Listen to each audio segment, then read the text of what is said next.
আসসালামু আলাইকুম। আমার ইউটিউবের ফ্যান ফলোয়াররা সবাইকে জানাই এক বুক ভালোবাসা। যারা আমাকে সাপোর্ট করতেছেন তাদের প্রতি আমার ভালোবাসা রইল, ভালোবাসা অবিরাম। আর মাত্র 24 ঘন্টা পরে আমার ইউটিউব চ্যানেলে সুখবর, আমার ইউটিউব চ্যানেলে লাইভ শুরু হতে যাচ্ছে। আলহামদুলিল্লাহ।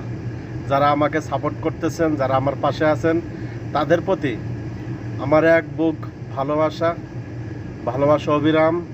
সবাই আমাকে সাপোর্ট করবেন, যেভাবে আমাকে এতদিন সাপোর্ট করে আসছেন। আর প্লাস আমার এই ভিডিওতে যারা আমাকে সাপোর্ট করতেছেন সবাই একটি করে কমেন্ট করে আসবেন। আমি কথা দিলাম আপনাদের পরিবারে আমি ঘুরে আসব ইনশাল্লাহ। আমার ফেসবুক পেজ আছে, আমার ইউটিউব চ্যানেল আছে। ইউটিউব চ্যানেলটা সবাই একটু সাবস্ক্রাইব করে দিবেন, সবাই আমার পাশে থাকবেন।